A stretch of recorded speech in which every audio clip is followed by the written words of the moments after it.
September 7th, 1996, rap star Tupac Shakur drove to Las Vegas to meet his friend and boss, Suge Knight, the owner of Death Row Records.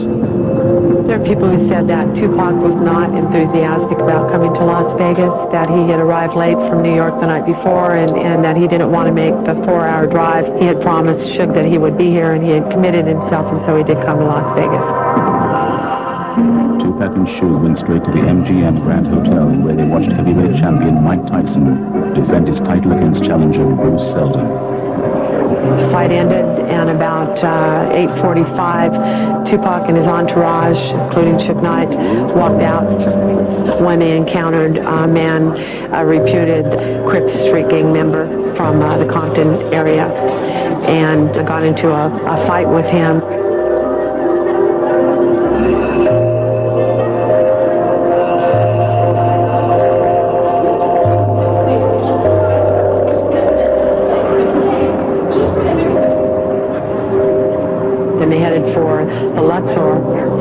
Where Tupac changed his clothes, and then they all headed in the entourage down to Suge Knight's house in the southeast area of the valley, where they partied a little bit and then headed back to the Strip.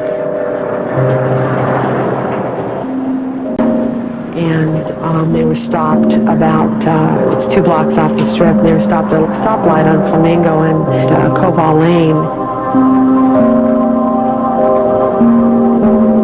Light-colored Cadillac stopped next to the passenger door, and a gunman in the back seat opened fire on Tupac, and the Cadillac sped away.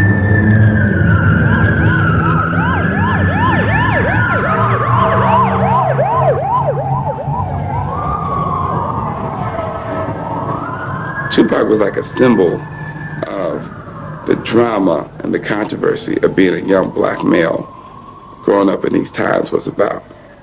So he was always much bigger than me than a rapper. He was more a symbolism of the problem. And he was beautiful as a man and as an artist, but he was filled with demons. And I think at one point, the demons just got to him and he couldn't rest. He was not at any peace, and it took him over the edge. If I die tonight,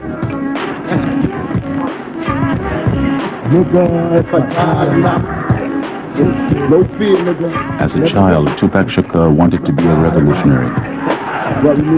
He also wanted to be a star, but Tupac was driven by a fear of his own death.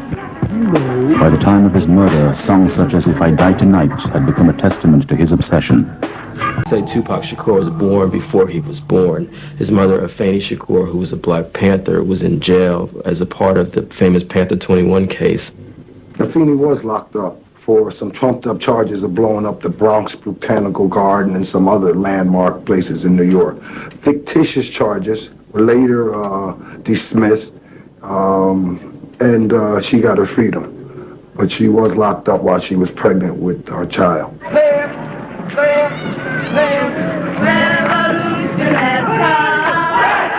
10-point program. Number 1, we want freedom.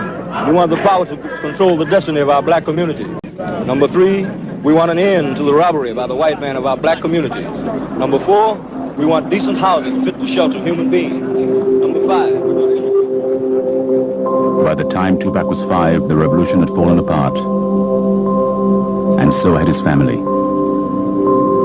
The last time I saw Tupac as a child, I believe when he was about 6. As far as I remember, I was playing basketball all the time. I was a professional basketball player. He came to the gymnasium with me, with my other kid, and his brother Malik stayed home. Well, Malik and Tupac were born around the same time almost. They look very similar. Well, a friend of mine had looked at this kid all morning and all afternoon, and it took him till late afternoon before he realized he wasn't Malik. And he realized it was Tupac, my other son, who was living in New York with his mother at the time. Afeni would tell Tupac his father was dead. When Tupac was 10, he wanted to be a revolutionary like his new father figure, Mutulu Shakur. But Mutulu was wanted by the FBI. I think God told him that this was not the end of anything, we're going to be all right. I'm just got to handle it this way, it'll work itself out. And he said, okay. And he had, you know, his eyes watered a little bit. But he never broke and cried or any of that. He always thought I would be around, and I think that me leaving, you know, left a void, left a void. His third father figure was a New York drug dealer called Legs, who didn't stay long either.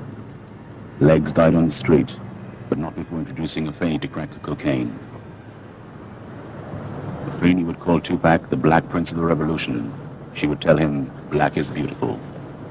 And I think Tupac felt very insecure early on about the long eyelashes and the thick eyebrows and the eyes that were just kind of, and he said it. He felt a lot of times that he was dirty, that he was nothing, he was just a bummy kid, and being famous would empower you, make you feel like you're something. And Tupac wanted to be something. He needed a new life.